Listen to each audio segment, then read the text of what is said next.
Assalamualaikum dan salam sejahtera.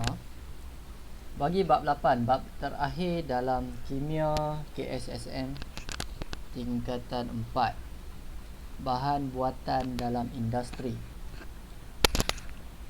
Ada 4 subtopik utama dalam bab 8. 8.1 alloy dan kepentingannya, 8.2 komposisi kaca dan kegunaannya, 8.3 komposisi seramik dan kegunaannya, dan 8.4 bahan komposit dan kepentingannya. Untuk hari ini kita akan tengok untuk subtopik 8.1 alloy dan kepentingannya. Okey, standard pembelajaran 8.11 memerihakan dengan contoh alloy. 8.12 mengeksperimen untuk membandingkan sifat alloy dengan logam tulennya. 8.13 mewajarkan penggunaan alloy berdasarkan komposisi dan sifatnya. Okey, first kali kita tengok dulu kepada apa itu alloy. Alloy ini adalah campuran dua atau lebih unsur yang mana unsur yang utama ialah logam. Okey, dia adalah campuran ya. Okey, di sini kamu dapat lihat duit shilling dan juga yang di bawah tu adalah keluli. Okey, contoh-contoh bagi alloy. Okey, yang pertama, okey, ini yang kita gunakan semasa kejohanan sukan biasanya, iaitu pingat gangsa. Yang kedua, loyang untuk membuat kunci. Yang ketiga, keluli untuk membuat badan kereta. Yang keempat, keluli nir karat untuk membuat sudu dan garfu. Yang kelima, pewter untuk membuat cenderamata. Dan yang keenam, duralumin untuk membuat badan kapal terbang. Okey, alloy ini adalah satu kumpulan yang besar. Yang dikeliling ini adalah contoh-contoh alloy. Harus diingat, alloy adalah campuran dua atau lebih unsur yang mana unsur yang utama ialah logam. Okey, apa beza alloy dan logam tulen? Dari segi permukaan, alloy lebih berkilat manakala logam tulen pudar. Sifat tahan kakisan. Okey, sifat tahan kakisan tu adalah kamu boleh tengok yang mana yang lebih mudah untuk berkarat. Kalau logam tulen, dia lebih mudah berkarat, mudah kakis. Dan alloy lebih tahan kakisan. Dari segi kekerasan, alloy lebih keras, manakala logam tulen kurang keras. Okey, untuk eksperimen 8.1, mengkaji perbandingan sifat alloy dengan logam tulen. Penyataan masalah, adakah alloy lebih tahan terhadap kakisan dan lebih keras berbanding dengan logam tulen? Okey, bahan kepingan keluli nikarat, kepingan besi, air suling, blok gangsa dan blok kuprum. Okey, radas, nanti kita tengok kepada gambar raja. Okey, ada dua bahagian. Okey, sifat tahan kakisan bahan. Ini yang pertama, kakisan ya. Kakisan merujuk kepada pengaratan. Yang mana yang lebih mudah untuk teroksida. Okey, keluli, hipotesisnya keluli nikarat lebih tahan terhadap kakisan berbanding dengan besi. Pemboleh ubah dimanipulasikan jenis kepingan. B. Bergerak balas pengaratan kepingan. C. Dimalarkan saiz kepingan dan isi padu air suling. Okey, ini adalah susunan gambar raja. Ada dua bekas bika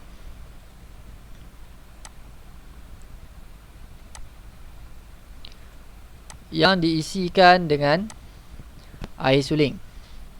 Dan kita letakkan kepingan keluli nikarat di bika yang pertama dan kepingan besi di dalam bika yang kedua. Kedua-dua bekas dibiarkan selama 1 minggu. Okey, lagi lama dibiarkan, lagi nampak perbezaan antara kedua-dua kepingan. Okey, selepas seminggu, yang mana yang akan berkarat? Okey, yang akan berkarat adalah kepingan besi. Okey, ini akan yang kita sebut sebagai akan terkakis. Dan manakala kepingan keluli ni karat sukar untuk terkakis ataupun tidak ada kakisan. Okey, apa yang dapat dilihat di sini kalau kita sebut sebagai pemerhatian. Okey, pemerhatian. Untuk pemerhatian, kepingan besi ini akan ada satu lapisan perang terbentuk di bahagian permukaan kepingan besi. Tetapi kepingan keluli ni karat tidak ada sebarang lapisan. Okey, ini tak ada. Dan manakala untuk besi, kamu akan dapati akan ada satu lapisan yang berwarna perang, merujuk kepada dia sudah berkarat. Okey, di sini ya. Di atas ni. Okey. B. Sifat kekerasan bahan. Okay, untuk sifat kekerasan bahan, ini susunan radas dan bahan untuk menguji kekerasan kepingan ataupun kita sebut sebagai blok. Di sini kita akan gunakan blok gangsa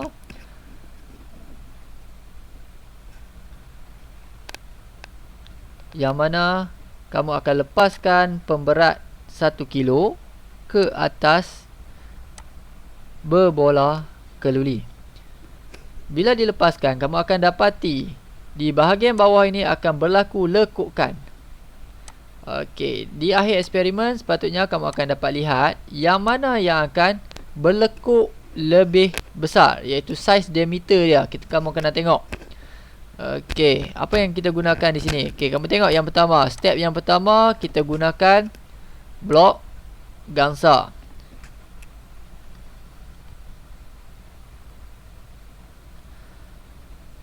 Okey.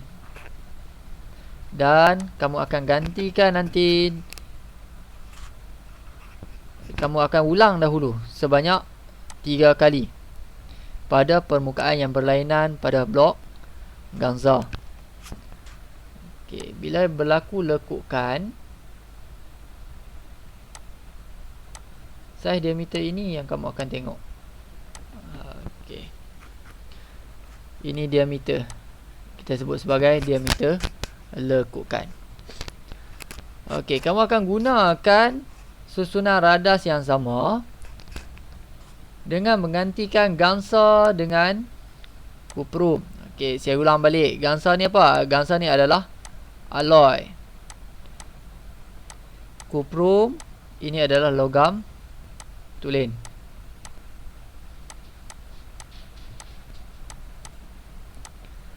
Okey. Berbalik kepada sifat tadi. Sifat tadi, alloy lebih keras, manakala logam tulen kurang keras. Kita bandingkan dengan diameter lekukan. Kalau kamu gunakan kuprum, ini dan juga ini untuk gangsa.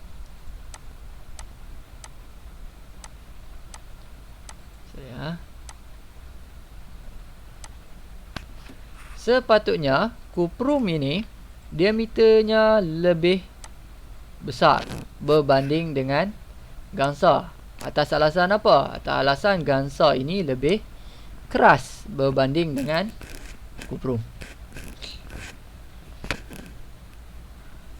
Okey, kita tengok dari segi susunan atom dalam logam tulen dan alloy. Mengapa logam tulen bersifat mulur dan boleh ditempa? Logam tulen terdiri daripada atom yang sama jenis dan sama saiz. Terdapat ruang kosong antara atom. Apabila tekanan dikenakan, lapisan logam tulen mudah menggelongsor di atas satu sama lain. Oleh itu, logam tulen boleh ditarik. Okey, ayatnya boleh ditarik. Ditarik itu merujuk kepada sifat mulur.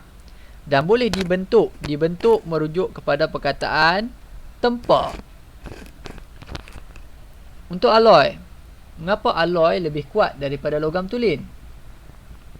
Dalam alloy terdapat logam asing yang berlainan saiz yang akan mengganggu susunan teratur logam tulen dan memenuhi ruang kosong. Ini mengurangkan lapisan atom logam tulen di atas alloy menggelongsor di atas satu sama lain. Oleh itu, alloy lebih kuat dan keras daripada logam tulen. Okay, ini adalah susunan atom. Bila kita masukkan satu logam asing ke dalam logam tulen, kamu dah mengganggu susun atur logam tulen, menyebabkan alloy tadi dia punya susunan lebih sukar untuk menggelongsor antara satu sama lain. Okey, ini sifat mula. Logam tulen terdiri daripada satu jenis atom yang bersaiz sama. Okey, saiz dia sama dan disusun secara teratur. Okey, macam ni. Disusun secara teratur. Saiz yang sama susun secara teratur. Apabila daya kita kenakan dekat bahagian atas, macam lapisan di atas ni, bila kamu tolak, lapisan atas akan menggelongsor. Okay, dia akan menggelongsor. Sebab itu kita katakan logam tulen bersifat mulur, iaitu boleh ditarik. Apabila dikenakan daya, lapisan atom logam tulen mudah menggelongsor di atas satu sama lain. Hal ini menyebabkan logam tulen bersifat mulur atau mudah ditarik menjadi dawai halus. Okay, sifat boleh ditempa ataupun kita boleh bentukkan logam tulen tadi. Logam tulen bersifat boleh ditempa ataupun mudah dibentuk. Terdapat beberapa ruang kosong di antara atom di dalam logam tulen. Apabila dikenakan daya, atom-atom logam akan menggelongsor untuk mengisi ruang kosong dan membentuk struktur baru. Okey, jadinya bila kita kenakan daya, dia akan bertukar bentuk. Manakala untuk alloy, susunan atomnya macam mana? Okey, bila kita masukkan satu unsur lain yang mengganggu susunan atom logam tulen, dia menyebabkan semakin padat di dalam logam tulen tadi sebab dia dah isi ruang-ruang kosong. Bila kamu kenakan daya, sukar untuk alloy tadi menggelongsor. Kalau tadi dia menggelongsor, kenakan daya. Okey, bila kamu kenakan daya, bahagian atas ini menggelongsor. Tetapi untuk alloy, bila dikenakan daya, bentuknya masih kekal sama. Okey, alloy terbentuk apabila atom-atom asing dicampurkan bersama-sama logam tulen. Atom-atom asing mempunyai saiz yang berlainan daripada atom logam tulen. Oleh itu, susunan teratur atom logam tulen akan terganggu. Hal ini menyebabkan lapisan atom di dalam alloy sukar menggelongsor di atas satu sama lain apabila dikenakan daya. Okey, komposisi, sifat dan kegunaan alloy. Okey, contohnya keluli. Komponen utama keluli adalah besi, manakala atom asingnya adalah karbon. Okey, keluli karbon biasanya lebih kuat dan keras. Boleh ditempa. Masih lagi boleh ditempa. Terdapat 3 jenis keluli, iaitu keluli karbon rendah, keluli karbon sederhana dan keluli karbon tinggi. Kegunaan, kita gunakan untuk membuat struktur bangunan, landasan kereta api, badan kereta. Maksudnya keluli ni kuat. Bila kuat, kita gunakan untuk menghasilkan sesuatu benda dengan menghasilkan sifat yang kuat. Contohnya macam struktur bangunan, perlukan keluli yang bersifat kuat. Kalau kamu gunakan aluminium sahaja, apa jadi? Bangunan tadi mungkin akan berubah bentuk dengan lebih mudah ataupun mungkin juga boleh runtuh. Begitu juga dengan badan kereta. Badan kereta perlukan bahan yang kuat. Loyang. Yang kedua, loyang. Loyang terdiri daripada 70% kuprum dan atom asingnya adalah zinc. Okay, please take note untuk logam asing dan juga logam yang utama. Atom asing ataupun logam yang asing dimasukkan ke dalam logam yang utama. Okay, loyang ni macam mana? Loyang ni lebih kuat daripada kuprum tulen. Tidak berkarat dan permukaannya berkilat. Biasanya kita gunakan untuk membuat alatan muzik, tombol pintu dan juga kunci. Yang ketiga, duralumin. Duralumin. Nama dia duralumin. Komponen utamanya adalah aluminium. Okey, aluminium. Dicampurkan dengan kuprum, magnesium dan juga mangan. Hasilnya duralumin ini lebih kuat daripada aluminium tulen. Ketumpatan lebih rendah, tidak berkarat. Okey, ingat di sini ketumpatan rendah dan sangat sesuai kita gunakan untuk membuat badan kapal terbang, kabel elektrik dan juga basikal lumba. Keluli nirkarat terdiri daripada 73% besi. Okay, besi yang utama dan dicampurkan dengan karbon, kromium dan nikel. Lebih kuat daripada besi tulen, tahan kakisan. Kegunaannya untuk apa? Kita gunakan untuk buat sudu, garfu, singki dan juga alatan memasak. Ini adalah alatan untuk memasak. Okey, gangsa. Gangsa komponen utamanya adalah kuprum dan atom asingnya adalah stannum. Gangsa ini lebih kuat daripada kuprum. Tidak berkarat. Kegunaannya kita gunakan untuk buat pingat, tugu dan juga piala. Pewter. Pewter terdiri daripada 96% stannum dan atom asingnya adalah kuprum dan juga antimoni. Lebih kuat daripada stannum tulen. Tidak berkarat, berkilat. Kegunaannya untuk membuat barang perhiasan, piala dan cendera hati. Alright, sebagai uji kendiri kamu, sila siapkan uji kendiri 8.1. Okey, itu saja untuk topik 8.1. Terima kasih.